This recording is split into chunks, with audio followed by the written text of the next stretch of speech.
Bonjour tout le monde. Je suis vraiment ravie d'être ici pour partager avec vous un peu de ma passion, c'est l'Ayurveda. Connaissez-vous ces mots Ayurveda? Les mots Ayurveda, c'est un mot en sanskrit, que ça signifie, si on prend les mots et on sépare, ça signifie Ayur, signifie vie, Veda peut signifier science, vérité et connaissance.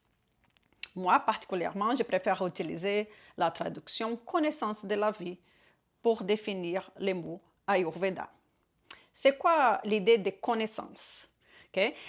L'Ayurveda, c'est une médecine, en première, c'est important de dire ça, c'est une médecine millénaire traditionnelle, okay?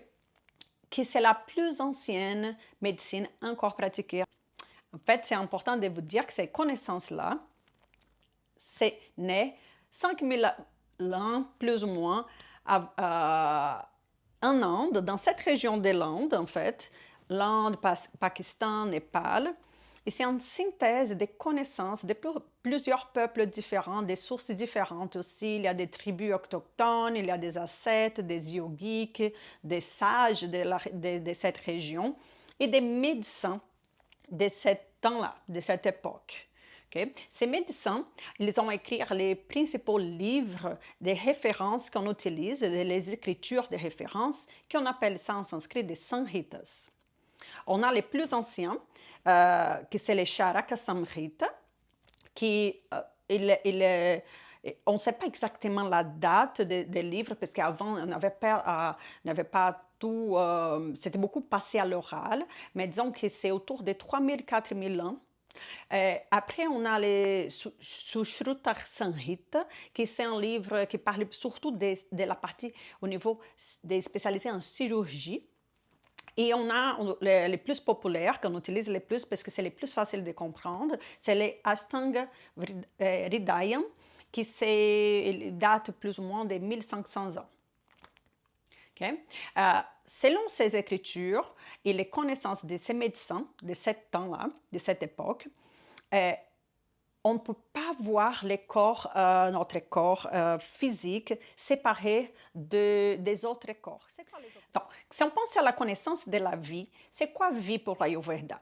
Pour l'Ayurveda, vie, c'est le flux qui va unifier notre corps, mais pas seulement notre corps physique, ce corps qu'on voit ici, c'est le corps aussi intellectuel, notre corps spirituel, c'est nos sens aussi. Donc, on va voir tout comme une seule chose. Donc, ça, c'est important de savoir parce que si on comprend notre corps comme un corps global et pas seulement au niveau corps physique, on va savoir qu'on doit prendre soin de notre santé d'une façon plus ample. On va prendre en considération notre alimentation, l'activité qu'on doit faire, même le travail qu'on devait prioriser aussi.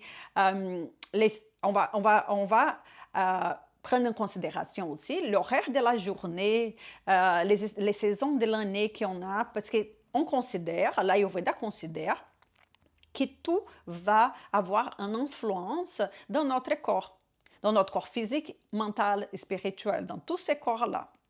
Okay? Donc, l'idée de l'Ayurveda, c'est surtout prévenir les maladies, qui sont les maladies qui s'accumulent pendant les temps, qui sont les maladies qu'on appelle qui viennent du temps des Cronus, donc c'est les maladies chroniques. Hein? Donc, on va éviter ça. Comment on peut éviter cela? On va savoir quelle alimentation qu'on devait faire attention. Mon alimentation du matin, par exemple, c'est une alimentation qui doit être différente de celle du midi que celle de la soirée. Ça va aussi changer par rapport à les saisons de l'année qu'on est. C'est l'hiver, c'est plus froid, n'est-ce pas? Donc, on devait, par exemple, manger des choses un peu plus chaudes. Si c'est fait trop chaud, on va manger des choses un peu plus froides. Donc, ça, c'est juste un exemple pour que vous puissiez comprendre l'importance de connaître la complexité de cette médecine. Hein? On va considérer donc les facteurs externes, mais aussi une chose très importante et que c'est même plus connu en Ayurveda, notre facteur interne. C'est quoi le facteur interne? C'est notre connu dosha.